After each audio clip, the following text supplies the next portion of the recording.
உங்களை பற்றி சொல்லுங்கள். என் பேர் வந்து இந்துக்குரி ஜான் மோகன் ராஜு. நான் பிறந்த இடம் வந்து சென்னையில் தான் வளர்ந்தது. என்னுடைய பள்ளிக்கூட கல்வியும் டிகிரி ப்ரோக்ராமையும் சென்னையில் தான் படித்தேன். நான் படித்த ஸ்கூல் வந்து Saint Paul's high school Chennai Vepery. அப்புறம் வந்து நான் படித்த கல்லூரி பச்சையப்பன் கல்லூரி.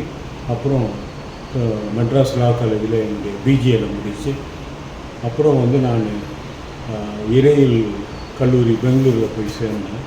அங்கே வந்து நான் பிடி எம்டிஹெச் அண்ட் என்னுடைய டாக்டரேட் வந்து நான் ஃபிலிப்பீன்ஸில் பண்ண பிறகு நான் குறிப்பாக வந்து ஒரு ஆசிரியனாக ஒரு கல்லூரி பெங்களூர் கல்லூரியில் வேலை செஞ்சிட்ட பிறகு அதே நேரத்தில் மீதி தாழ்த்தப்பட்ட மக்கள் மத்தியில் வந்து செங்கல்பட்டு மதுராந்தகம் மீதி அது போன்ற இடங்களில் வேலை செஞ்சு அப்புறம் வந்து ஒரு பொலிட்டிக்கல் ஆக்டிவிஸ்டாக வேலை செய்தேன். அதுக்கப்புறம் வந்து திரும்பியும் மேற்படிப்புக்காக வந்து படிப்பு முடித்து திரும்பியும் வந்து கல்லூரியிலேயே சேர்ந்து வேலை பார்த்தேன்.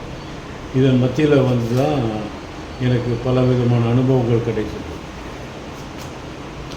இப்போ வந்து நீங்கள் புத்தகம் எழுதுன்ற எண்ணமெல்லாம் அவங்க வந்திருக்குது. அந்த புத்தகம் எழுதுகின்ற எண்ணம் ஏன் வந்தது? என்னென்ன மாதிரி புத்தகம்லாம் எழுதுறீங்க? இது வரைக்கும் எவ்வளோ புத்தகங்கள் எழுதியிருக்கிறீங்க? நான் குறிப்பாக வந்து என்னுடைய அனுபவம் தான் புத்தகத்தை எழுதுறதுக்கு தூண்டினது.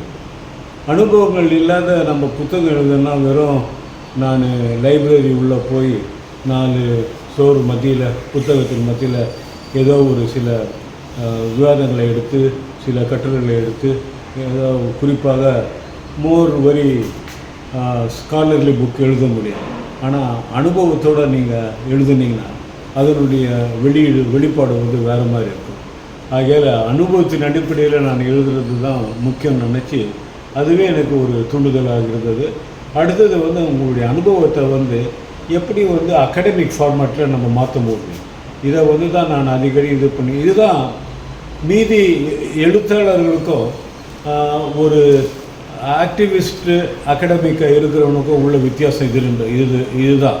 ஆகையால் ஆக்டிவிஸ்ட் அகாடமிக் எழுதுறது வந்து அவன் வந்து ஒரு அசம்ஷனையோ ஒரு தியரியோ வந்து அந்த களத்தில் போய் பார்த்து அதை வந்து அது கரெக்டாக வேலை செய்தா இல்லையான்னு சொல்லிட்டு பார்க்கக்கூடிய நிலைமை வருது.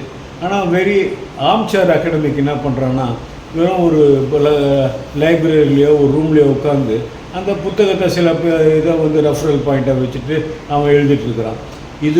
இதுதான் முக்கியமானது. ஆக்டிவிஸ்ட் அகாடமிக் வந்து என்ன பண்ணுறான்னா அவனுடைய அவன் வந்து எந்த அளவில் அந்த தியரியோ அந்த அசம்ஷனோ மக்கள் மத்தியில் வேலை செய்யுது. அது வேலை செஞ்சதுன்னா ஓகே, அது ஓரளவுக்கு வந்து அது ஒரு வெளிப்பாட்டை காட்டினால் அது நல்லாயிருக்கும். அது வந்து ஒரு எதிர்முனையை குறிப்பிட்டு காமிச்சா நல்லாயிருக்கும். ஆனால் வெறும் வந்து நம்ம படித்து எக்ஸாம் பாஸ் பண்ணணும் இல்லை ஏதோ ஒரு புக்கை உருவாக்கணும் என்று நினச்சோம்னா அது அந்த அளவுக்கு எந்த விதத்துலேயும் வந்து சமுதாயத்துக்கு ஒரு நல்ல இதுவாக இருக்கும்னு என்னுடைய நம்பிக்கை இல்லை.